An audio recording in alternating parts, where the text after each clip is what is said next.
सर्वसामान्यांच्या हक्काचा आवाज जागर जनस्थान।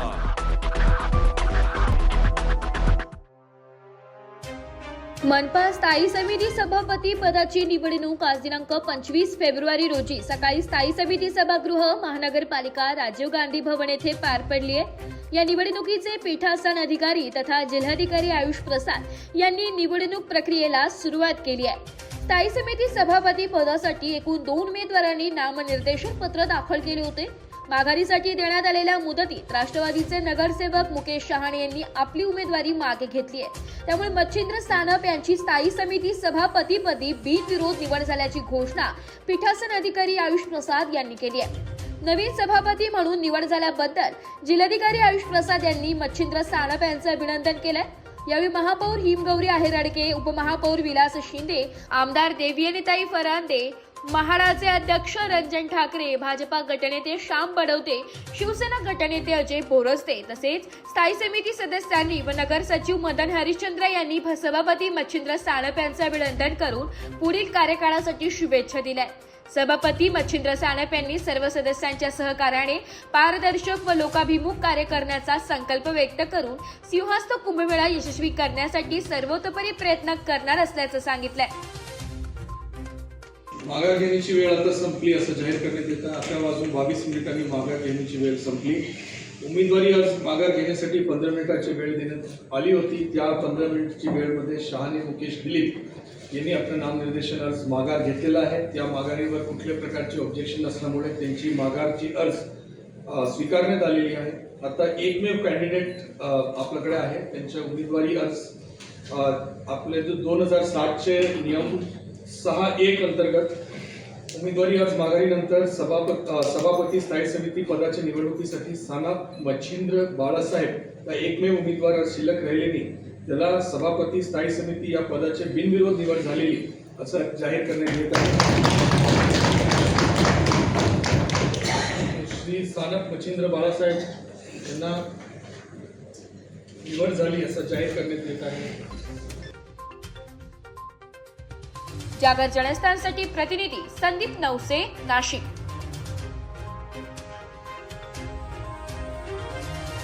सर्वसामान्यांच्या हक्काचा आवाज जागर जनस्थान। खरं तर बंद दाराआड पीठासीन अधिकारी होतेच, त्यामुळे निवडणूक नियमाप्रमाणे सर्व झालं। ही शोकांतिका आहे की आपला डेमोक्रेसीमधला आपला लोकशाहीतला चौथा स्तंभ आज काही कारणास्तव तिथे काही मिसअंडरस्टँडिंग झाल्यामुळे तुम्ही सर्वजण तिथे नव्हतात, पण तरीसुद्धा निवडणूक प्रक्रिया जशी व्हायची आहे तशी झाली आणि त्यामध्ये आमचे स्थायी समितीचे उमेदवार मच्छिंद्र भाऊ सानप हे निवडून आलेले आहेत। पण ते बिनविरोध निवडून आले, कारण समोर असलेले त्यांना ज्यांनी आव्हान दिलं होतं मुकेशजी शहाणे यांनी त्यांची जेव्हा माघारीचा वेळ देण्यात दिला आला तेव्हा त्यांनी माघार घेतली आहे। त्यामुळे राष्ट्रवादीने दावा केलेला होता, यांची समजूत कशी काढण्यात आलेली आहे, पुढे 5 वर्ष त्यांना सामावून घेतलं जाणार आहे। राष्ट्रवादीने हा दावा केला होता की महायुतीमध्ये त्यांनी खरं तर सुरुवातीला जेव्हा महापौर निवडणूक बिनविरोध झाली त्याच वेळेस त्यांनी बिनशर्त असा पाठिंबा दिलेला होता। बिनशर्तचा अर्थ असा असतो की पुढे जाऊन ते कोणतेही आव्हान महायुतीमध्ये किंवा युतीमध्ये क्रिएट करणार नाही, पण असं या ठिकाणी झालं नाही। त्यांनी तरी देखील आवाहन केलं की त्यांना कुठेतरी अशी आशा वाटत होती की जर उपमहापौरपद शिवसेनेला गेलं आहे तर राष्ट्रवादीला देखील ह्या सत्तेमध्ये सामावून घेण्यात यावं। पण खरं तर स्थायी समिती जर म्हटलं तर तौलानिक बलावर ठरते आणि ती भाजपकडे जास्त होतीच आधीपासून, आणि म्हणून आणि नंतर जेव्हा युती झाली ती 13 आणि 3 असं होतं। त्यामुळे मला असं वाटतं की तिथे स्पष्ट बहुमत असल्याकारणाने मच्छिंद्रभाऊ सानप हे सभापती होणार हे आधीच ठरलेलं होतं। सर्वसामान्यांच्या हक्काचा आवाज जागर जनस्थान।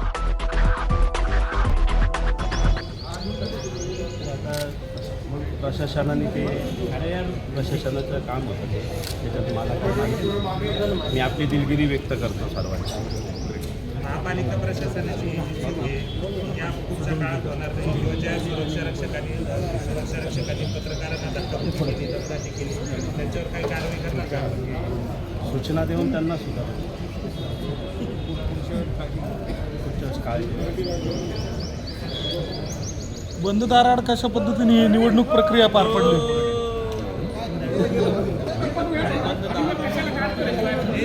आज नाशिक महानगरपालिका स्थायी समिती सभापतीची जी काही निवडणूक प्रक्रिया होती ती नुकतीच पार पडलेली आहे. सन्माननीय महाराष्ट्र राज्याचे मुख्यमंत्री देवेंद्रजी फडणवीस साहेब आणि शिवसेनेचे मुख्य नेते सन्माननीय एकनाथजी शिंदे साहेब उपमुख्यमंत्री यांच्या आदेशाने आणि सन्माननीय जलसंपदा मंत्री गिरीश भाऊ महाजन यांच्या सूचनेप्रमाणे शिवसेना आणि भारतीय जनता पक्ष, महाराष्ट्र नवनिर्माण सेना या तिन्ही पक्षांनी या ठिकाणी एकमताने भारतीय जनता पक्षाचे उमेदवार मच्छिंद्रजी सानप यांचा आज या ठिकाणी निवडणूक प्रक्रिया पूर्ण होऊन स्थायी समितीचे सभापती म्हणून या ठिकाणी त्यांची नियुक्ती झालेली आहे. आपण जर बघितलं असेल तर या महाराष्ट्रावरती काही दिवसापूर्वी फार मोठं दुःखाचं सावट माननीय उपमुख्यमंत्री अजितदादा पवार यांची जी दुर्दैवी दुःखद घटना झाली त्या घटनेच्यामुळे ज्या काही त्याच्यानंतर उपमहापौर आणि महापौरांची सुद्धा निवड झाली आणि युतीमध्ये महापौर म्हणून भारतीय जनता पक्षाच्या गौरीताई आडके आणि उपमहापौर म्हणून शिवसेनेच्या मी स्वतः या ठिकाणी या निवडणूक प्रक्रिया पार पडली. परंतु महाराष्ट्रात एवढं मोठं दुःखाचं सावट असल्यामुळे कुठल्याही या ठिकाणी जल्लोष किंवा आम्ही अशा कुठल्याही प्रकारच्या या उत्सव आम्ही या ठिकाणी साजरा केला नाही आणि ही घटना एवढी मोठी आहे त्यापुढे या सगळ्या परंतु हे असताना निवडणूक प्रक्रिया ही पार होणं गरजेचं होतं. म्हणून आज एकमताने आणि बिनविरोधपणे या ठिकाणी मच्छिंद्रजी सानप हे महानगरपालिकेचे सभापती म्हणून आज या ठिकाणी घोषित झालेले आहे. येणाऱ्या काळामध्ये माननीय ज्या युतीचं जे काही ध्येय आहे आणि येणारा सिंहस्थ कुंभमेळा या पार्श्वभूमीवरती एक संगत मताने सर्वांना सोबत घेऊन सबका साथ सबका विकास हे ध्येय धरून ठेवून त्या नाशिक शहराचा विकास आपल्याला येणाऱ्या काळामध्ये दिसेल. त्याकरिता माननीय उपमुख्यमंत्री साहेब एकनाथजी शिंदे साहेब आणि देवेंद्रजी फडणवीस साहेब आणि गिरीश भाऊ दादाजी भुसे साहेब आणि शिवसेना आणि भारतीय जनता पक्षाचे सर्वच लोकप्रतिनिधी या नाशिक शहराच्या विकासासाठी एककटिबद्ध झालेले आहोत आणि आमचा एकमेव अजेंडा आहे फक्त आणि फक्त विकासावर बोलायचं, विकासाचं काम करायचं आणि नागरिकांना निवडणुकीच्या काळामध्ये जे काही वरिष्ठांनी शब्द दिलेले आहे ते पूर्ण करण्यासाठी आणि येणाऱ्या सिंहस्थ कुंभमेळ्याच्या पार्श्वभूमीवरती हा सिंहस्थ कुंभमेळा हा फार वेगळ्या पद्धतीने आता येणारा सिंहस्थ कुंभमेळा होतोय. आपण सर्वांनी सुद्धा आणि नाशिककरांनी सुद्धा यापूर्वी सिंहस्थ कुंभमेळे अनुभवलेले आहेत. परंतु आत्ताच्या सिंहस्थ कुंभमेळ्याचं नियोजन ज्या पद्धतीने गिरीश भाऊ महाजन या ठिकाणी करत आहे आणि आपण जर बघितलं गिरीश भाऊंचे या प्रक्रियेसाठी वेळोवेळी आम्हाला निलेशजी बोरा यांच्या माध्यमातून त्या सूचना आल्या, त्या सूचनांचं पालन शिवसेनेने तंतोतंत त्या ठिकाणी केलेलं आहे आणि सातत्याने त्यांचा जेव्हा निलेश भाऊंचा फोन आला असेल त्यावेळेस आम्हाला गिरीश भाऊंचा फोन आला, अशा आदेश आला, अशा पद्धतीने आम्ही या ठिकाणी काम केलेलं आहे.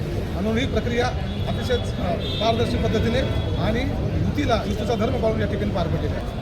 अजितदादा असतील किंवा एकनाथराव शिंदे साहेब असतील, देवेंद्रजी असतील यांचे नेहमी फोटो यायचेच. परंतु अजितदादांचं दुर्दैवी दुःखद निधन झाल्यामुळे थोडं एखाद्या 2 बॅनरवर त्याचा इश्यू झाला असेल. आता सगळ्या फोटोवर नेंद्रताई पवारांचे फोटो आहेत, महायुती म्हणून तिघांचे फोटो आहेत. पण उल्लेख करताना सुद्धा तुमच्या पदाधिकाऱ्यांकडनं अजित पवार तुमच्या युतीमध्ये आहे असा होत नाही. आत्ता देखील बोलताना ज्या उल्लेख करण्यात आला त्यामध्ये अजित पवारांचा उल्लेख नाही आहे. मग तुमच्या ते युतीत नाशिक महानगरपालिकेची जी युती झाली त्याच्यात तुम्ही मनसेला सोबत घेतलं, मात्र अजित पवारांच्या राष्ट्रवादीला सोबत घेतलेलं नाही आहे का? मनसे हे शिवसेनेशी संलग्न त्यांनी केलेलं आहे. शिवसेना आम्ही एकत्र आहे. आम्ही एकत्र असल्यामुळे उपमहापौर जर आम्ही एकत्रित झालं आहे तर बाकीचे विषय एकत्रितच होणार होते. राष्ट्रवादी काँग्रेसने सगळ्यात पहिले तुम्हाला पाठिंबा दिला होता, त्यावेळेस शिवसेनेने दिलेला नव्हता. शिवसेनेने नंतर उडी घेऊन उपमहापौर पद घेतलं आणि ज्यांनी तुम्हाला सगळ्यात पहिले पाठिंबा दिला त्यांचं नावच तुम्ही घेत नाही. राष्ट्रवादी काँग्रेसने निवडणुका झाल्यावर लगेच बिनशर्त पाठिंबा दिलेला आहे. त्याच्यामुळे तो विषय काही येत नाही. पण ज्यांनी बिनशर्त पाठिंबा दिला अशी शर्त होत नव्हती का की त्यांचं नाव घ्यायचं की नाही? नाही, घेतोय ना, तिघांचे नावं घेतलेच जातात, नावं नाही घेत असं काही होत नाही. पण मग आता त्यांनी माघार घेतली, आता पुढे राष्ट्रवादीला काही चान्स मिळणार आहे का स्थायी समिती? प्रदेश नेते काय विषय तो ठरवतील, तो विषय प्रदेशाचा. तुमच्या नाशिकच्या युतीची नेमकी व्याख्या काय आहे? कोण कोण तुमच्या पक्षामध्ये आहे? जरा सविस्तरपणे सांगा. खरं म्हणजे आम्ही स्वतंत्र निवडणुका लढलेलो होतो. केंद्रात आणि राज्यात आम्ही एकत्र आहे. त्याच्यामुळं इथं एकत्र आलं तर आनंदच व्हायला पाहिजे, पत्रकारांसहित सर्वांना आनंद व्हायला पाहिजे. वेगवेगळे लढून आम्ही एकत्र आलो. आनंद तुमच्या व्याख्येत आम्ही आनंदी आहे ना, आम्ही दिसतोय ना तुम्हाला. ही व्यक्त केली होती ना, सुरुवातीलाच अपेक्षा व्यक्त केली होती विलास अण्णांना. ती व्याख्या नाही सांगितली तुम्ही, तुमच्या युतीची व्याख्या.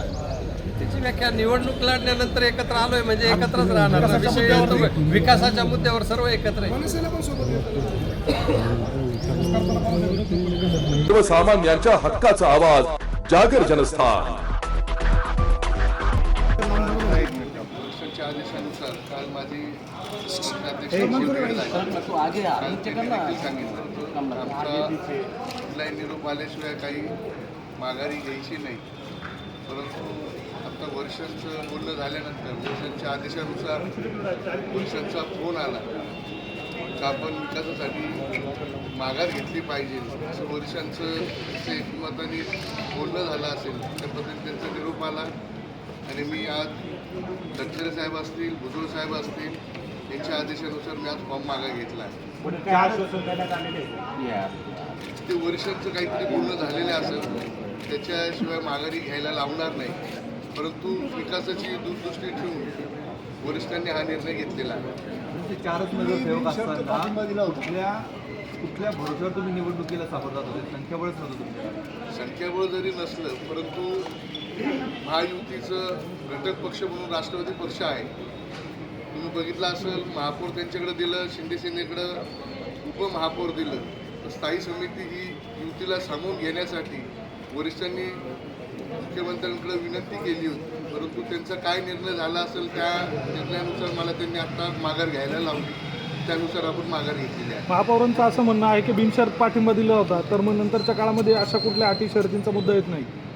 100% बिनशर्त पाठिंबा हा राष्ट्रवादी स्वतःहून दिला होता. परंतु उपमहापौर महापौर निवडीच्या कालावधीत महापौर उपमहापौर हे कुठेही वरिष्ठांना राष्ट्रवादीच्या नेत्यांना कुठेही भेटलेले नाही. भुजबळ साहेब असतील, तटकरे साहेब असतील, सुनेत्राताई असतील, यांनाही कुठल्याही प्रकारे ते भेटले नाही. शहरात सगळीकडे होल्डिंग लागले होते. महायुतीचे सगळे प्रोटोकॉलनुसार फोटो टाकले गेले, परंतु राष्ट्रवादीला तिथं डावलण्यात आलं होतं. त्या अनुषंगाने हा फॉर्म भरला गेला. एक बात कह दूं, ये वीडियो हर किसी के लिए नहीं है. अगर आप सोचते हैं कि आप YouTube देखकर ट्रेडिंग सीख जाएंगे तो ऑनेस्टली ये वीडियो आपके लिए नहीं है. ट्रेडिंग सिर्फ एक बाय सेल का गेम नहीं है. यहाँ पर चाहिए डिसिप्लिन, रियल नॉलेज और पेशेंस. आपको नॉलेज रील्स से नहीं ट्रेनिंग से मिलता है और हम उन्हीं के लिए हैं जो ट्रेडिंग सीखना चाहते हैं. प्राइस, एक्शन इंडिकेटर और इमोशन कंट्रोल हम आपको सिखाना चाहते हैं. हमारी ट्रेनिंग शुरू होती है सिर्फ 5,000 से. ऑफलाइन और ऑनलाइन दोनों ऑप्शंस में आप ट्रेडिंग सीख सकते हैं.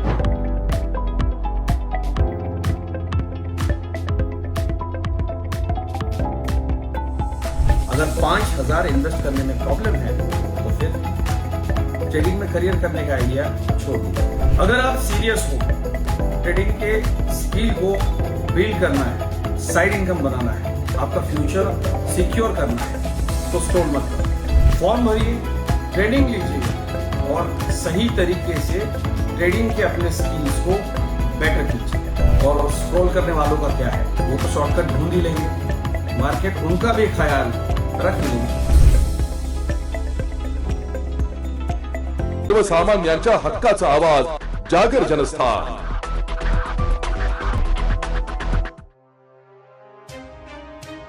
मनमाड नगरपालिकेचे नवनिर्वाचित नगराध्यक्ष योगेश पाटील यांच्याकडून शहरात सध्या मोठ्या थाटामाटात स्वच्छता मोहीम राबविली जात आहे. मात्र ही मोहीम केवळ फोटो काढण्यापुरती आणि दिखाव्यासाठीच मर्यादित असल्याचा घणाघाती आरोप राष्ट्रवादी काँग्रेसचे नेते गुरुकुमार निकाळे यांनी केलाय.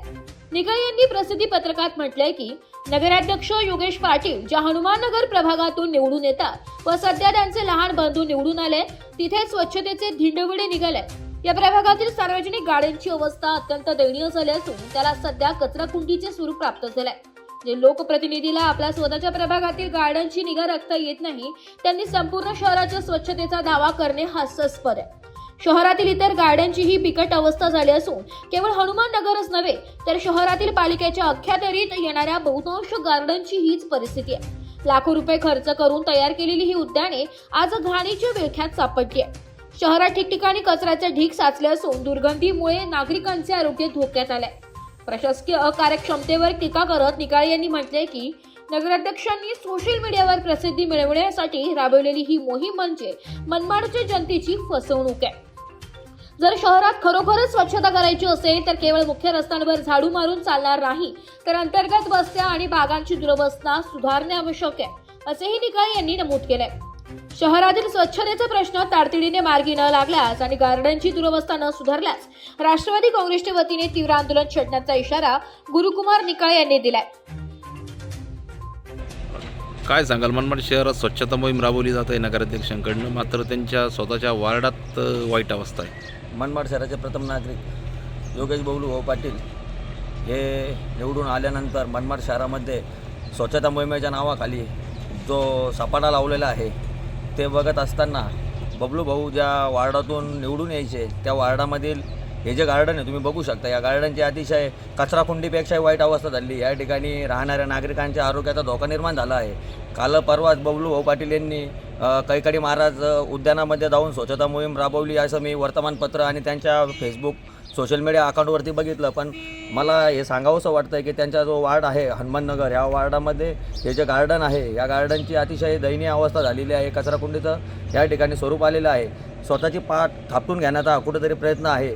त्यामुळं नगरपालिकेमध्ये स्वच्छता कर्मचारी जे आहे, आरोग्य कर्मचारी आहे, हे मोठ्या प्रमाणात भरती केली जाते. पण ते आरोग्य कर्मचारी फक्त अधिकाऱ्याच्या मर्जीतले असल्यामुळं त्यांना ऑफिसमध्ये ठेवून घेतलं जातं. त्यामुळे मनमाड शहरातील आरोग्य व्यवस्था ही कोलमडलेली आहे. त्यामुळं कुठल्याही कर्मचाऱ्याला पाठीशी घालू नये व नगराध्यक्षांना विनंती आहे की हे जे गार्डन आहे या गार्डनमध्ये स्वच्छता मोहीम व्यापक स्वरूपात राबवून सदर गार्डन हे स्थानिक नागरिकांना खुले करून द्यावे व कैकाडी महाराज उद्यान जे आहे हे मनमाड शहरामध्ये आहे हे बऱ्याच नागरिकांना माहिती नाही. त्या गार्डनची नुसती स्वच्छता मोहीम करण्यापेक्षा ते गार्डनसुद्धा सामान्य नागरिकांसाठी खुले करून द्यावे ही त्यांना विनंती आहे.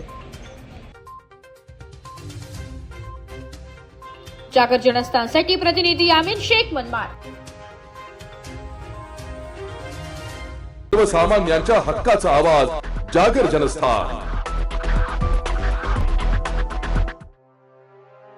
मनमाड शहराच्या नजीक असलेल्या कातरणी आणि कातरवाडी गावात असलेल्या प्रसिद्ध शेंडींच्या डोंगराला काल मध्यरात्री आग लागली आहे. या आगीने रौद्ररूप धारण केले. क्षणात संपूर्ण डोंगर आगीच्या भक्ष्यस्थानी सापडला. गावकऱ्यांनी डोंगर विझवण्यासाठी खूप प्रयत्न केले, मात्र संपूर्ण डोंगर जळून खाक झालाय. यात अनेक औषधी वनस्पती जळून खाक झालाय. अग्निशमन दलाने देखील आग विझवण्यासाठी प्रयत्न केले, मात्र तोपर्यंत फार उशीर झाला होता. जागर जनस्थानसाठी प्रतिनिधी आमीन शेख, मनमाड.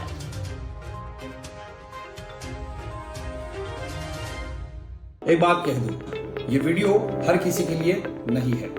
अगर आप सोचते हैं कि आप YouTube देखकर ट्रेडिंग सीख जाएंगे तो ऑनेस्टली ये वीडियो आपके लिए नहीं है.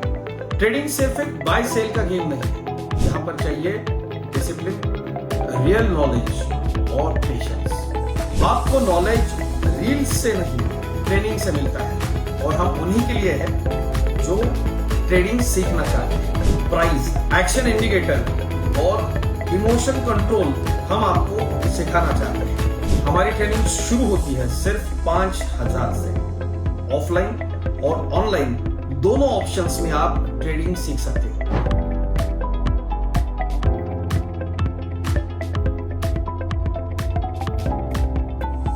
अगर 5,000 इन्वेस्ट करने में प्रॉब्लम है तो फिर ट्रेडिंग में करियर करने का आइडिया छोड़ दीजिए. अगर आप सीरियस हो ट्रेडिंग के स्किल को बिल्ड करना है, साइड इनकम बनाना है, आपका फ्यूचर सिक्योर करना है तो स्क्रॉल मत करो। फॉर्म भरिए, ट्रेनिंग लीजिए और सही तरीके से ट्रेडिंग के अपने स्किल्स को बेटर कीजिए। और स्क्रॉल करने वालों का क्या है, वो तो शॉर्टकट ढूंढ ही लेंगे, मार्केट उनका भी ख्याल रख लेंगे।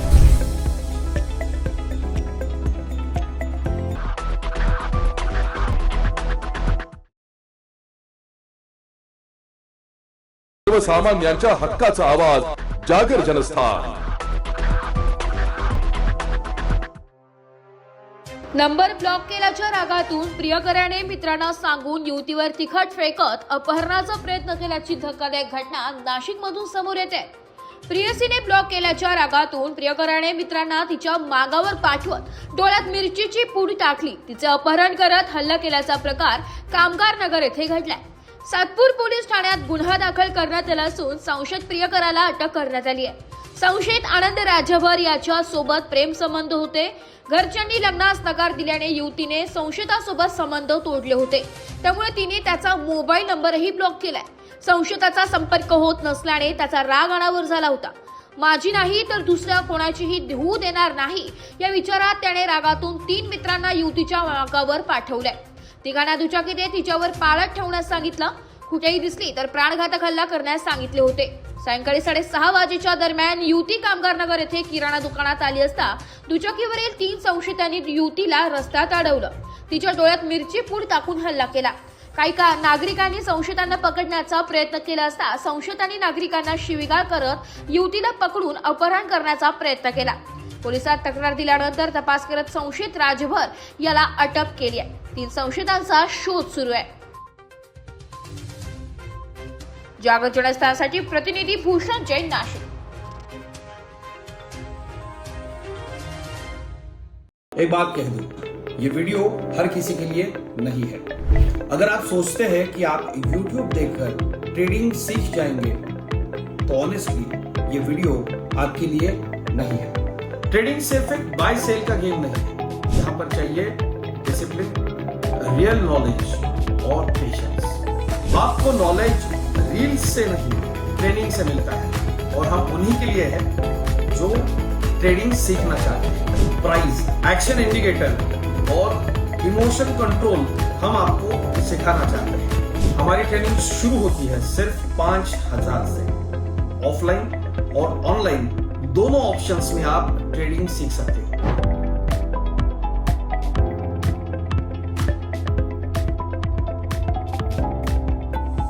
अगर 5,000 इन्वेस्ट करने में प्रॉब्लम है तो फिर ट्रेडिंग में करियर करने का आइडिया छोड़ दीजिए। अगर आप सीरियस हो, ट्रेडिंग के स्किल को बिल्ड करना है, साइड इनकम बनाना है, आपका फ्यूचर सिक्योर करना है तो स्क्रॉल मत करो। फॉर्म भरिए, ट्रेनिंग लीजिए और सही तरीके से ट्रेडिंग के अपने स्किल्स को बेटर कीजिए। और स्क्रॉल करने वालों का क्या है, वो तो शॉर्टकट ढूंढ ही लेंगे, मार्केट उनका भी ख्याल रख लेंगे। सर्वसामान्यांच्या हक्काचा आवाज, जागर जनस्थान।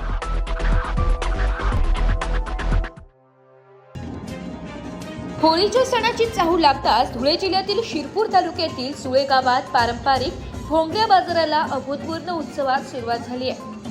मंगळवारी भरणाऱ्या या आठवडी बाजाराच्या दिवशी आदिवासी बांधवांनी ढोल ताशांचा गजर, बासरीचे सुमधुर सूर आणि पारंपरिक नृत्यात मग्न होत उत्सवाची रंगत वाढवली आहे। आधुनिकतेच्या युगातही आपली मूळ संस्कृती आणि परंपरा निगुतीने जपणाऱ्या आदिवासी समाजासाठी हा बाजार केवळ खरेदीचे ठिकाण नसून आनंद व्यक्त करण्याचे मोठे माध्यम आहे।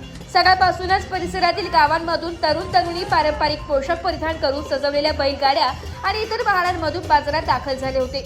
सांस्कृतिक परंपरेसोबतच या भोंगऱ्या बाजाराला मोठे आर्थिक महत्त्वही असून एकाच दिवसात येथे लाखोंची उलाढाल होते।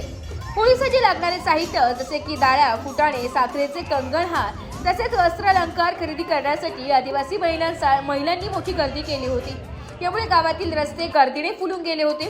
सुळे गावातून सुरू झालेला हा भोंगऱ्या बाजाराचा उत्साह आता संपूर्ण शिरपूर तालुक्यात पुढचा आठवडाभर पाहायला मिळणार आहे।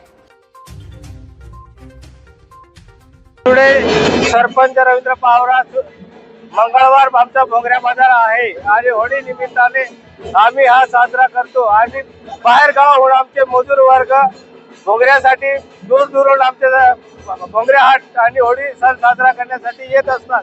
त्याच्यासाठी आम्ही उत्साहित आमच्या आदिवासी पेहराव आणि याच्यामध्ये आम्ही नाच गाणी ढोल वाजवून आनंद व्यक्त करत असतो. आमचा होळी सण हा आदिवासी लोकांसाठी फार महत्वाचा आहे. त्याच्यासाठी आम्ही फार एन्जॉय आणि करतो. आणि होळी 8 दिवस सण चालतो आमचा. 8 दिवस होळी आणि 8 दिवस भोर असे 15 दिवस आम्ही या सणामागे आम्ही होळी सण साजरा करत असतो. जागर जनस्थानसाठी प्रतिनिधी रूपक बिरारी, धुळे.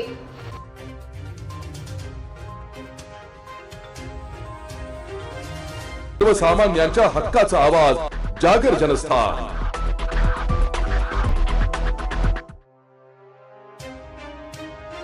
धुळे महानगरपालिकेच्या घंटागाडी कामगारांनी मागील 3 महिन्यांपासून रखडलेल्या वेतनाच्या निषेधार्थ वरखेडी रोड डेपो परिसरात भीक मागो आंदोलन पुकारले. घंटागाडी चालक शंकर जाधव यांनी दिलेल्या माहितीनुसार तब्बल 300 कामगारांवर सध्या उपासमारीची वेळ आली असून कुटुंबाचा उदरनिर्वाह, मुलांचे शिक्षण आणि वैद्यकीय खर्च भागवणेही कठीण झाले. मागील 6 महिन्यांपूर्वीही अशाच प्रकारे आंदोलन करावे लागले होते. नवीन आयुक्त आणि महापौरांकडे वारंवार पाठपुरावा करूनही तसेच महापौरांनी पगार देण्याचे आश्वासन देऊनही अद्याप वेतन मिळालेले नाहीये. हक्काचा पगार ठेकेदाराकडे मागितल्यास थेट फाशी घ्या अशी संतापजनक उत्तरे दिली जात असल्याचा गंभीर आरोप कामगारांनी केलाय. कष्टाचे पैसे मिळवण्यासाठी आता या कामगारांवर अक्षरशः भीक मागण्याची नामुष्की ओढवली आहे. प्रशासनाच्या या ढिम्म कारभारामुळे त्रस्त झालेल्या कामगारांनी आता आरपारच्या लढाईचा पवित्रा घेतलाय. आजच्या या भीक मागो आंदोलनाची तातडीने दखल न घेतल्यास उद्या थेट धुळे महानगरपालिकेच्या कार्यालयावर कुटुंबियांचं तीव्र आंदोलन छेडण्यात येईल असा स्पष्ट इशारा कामगारांनी दिलाय. यानंतरही प्रशासनाने डोळेझाक केल्यास सर्व कामगार एकत्रितपणे आत्मदहन करतील अशी अत्यंत टोकाची भूमिका त्यांनी घेतली आहे. शहराचे आरोग्य अबाधित राखणाऱ्या व कष्टकरी वर्गाला हक्काच्या पैशांसाठी रस्त्यावर उतरावे लागले. हे प्रशासनाचे मोठे अपयश मानले जात असून आता पालिका प्रशासन आणि ठेकेदार यावर काय तोडगा काढतात याकडे संपूर्ण शहराचं लक्ष लागून आहे. मी शंकर जाधव, धुळे महानगरपालिकेचे घंटागाडी ड्रायव्हर आहे. आम्ही गेल्या 6 महिन्या अगोदर बी असंच आंदोलन केलं होतं. आमचा मागील 3 महिन्याचा पगार थकलेला आहे. आमचं आता नवीन आयुक्त बसलेला आहे, नवीन महापौर बसलेले, तरी आमच्यावर तीच परिस्थिती येत आहे. तरी आमचं सर्व 300 कामगारांचा जीवनमरणाचा प्रश्न आहे. कारण आमच्या हलाखीची परिस्थिती खूप गंभीर आहे. कारण आमच्या 300 कर्मचाऱ्यांचा परिवार, त्यांचे दवाखाने, शाळा वगैरे, त्यांच्या आरोग्याचं नेहमीचं परिस्थिती खूप आता धोक्याची निर्माण झालेली आहे. आमच्या घरात खाण्यासाठी आता काही नाही. आम्ही त्यासाठी आज भीक मागो आंदोलन आम्ही आज केलेलं आहे. तरी भीक देण्यासाठी बी आमच्याकडे पैसे नाही, लोक बी आम्हाला भीक देत नाही. तर आम्ही आमच्या मेहनतीचा कष्टाचा पैसासुद्धा मागण्यासाठी आम्ही आता लाचार झालेलो आहे.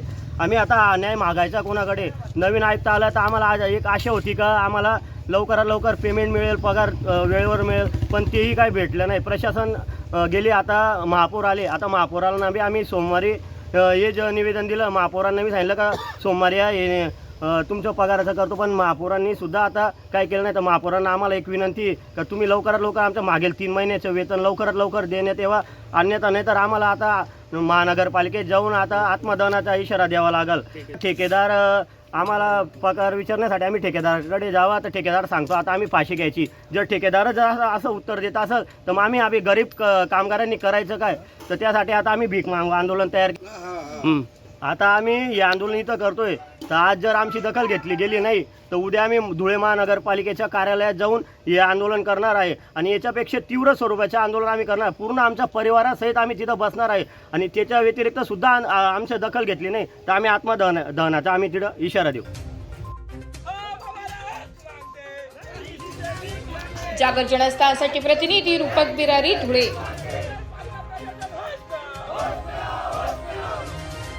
सर्वसामान्यांच्या हक्काचा आवाज, जागर जनस्थान.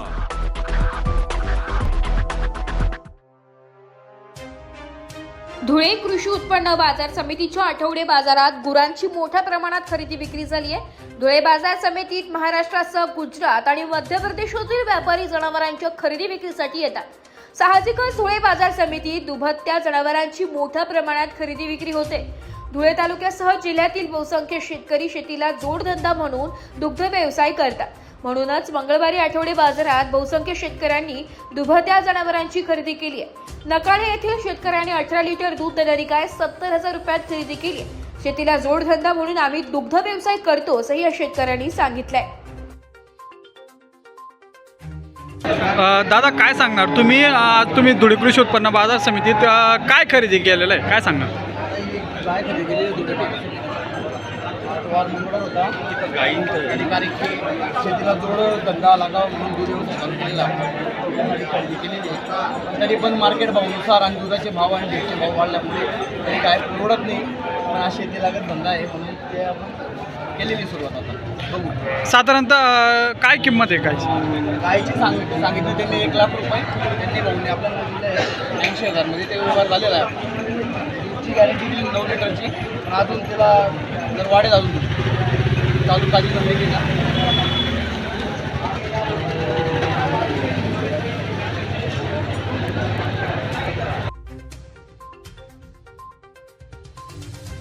जागर जनस्थानसाठी प्रतिनिधी रूपक बिरारी, धुळे.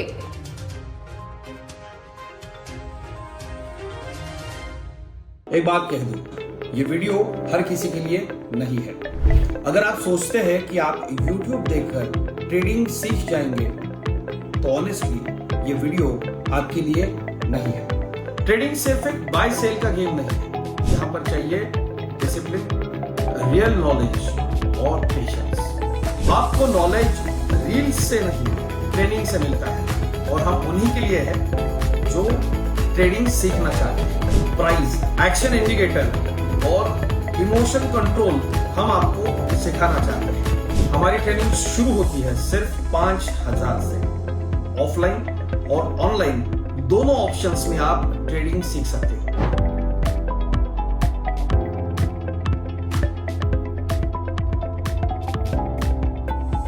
अगर 5,000 इन्वेस्ट करने में प्रॉब्लम है तो फिर ट्रेडिंग में करियर करने का आइडिया छोड़ दीजिए. अगर आप सीरियस हो, ट्रेडिंग के स्किल को बिल्ड करना है, साइड इनकम बनाना है, आपका फ्यूचर सिक्योर करना है, तो स्टॉल मत करो. फॉर्म भरिए, ट्रेनिंग लीजिए और सही तरीके से ट्रेडिंग के अपने स्किल्स को बेटर कीजिए. और स्क्रॉल करने वालों का क्या है, वो तो शॉर्टकट ढूंढ ही लेंगे. मार्केट उनका भी ख्याल रखिए.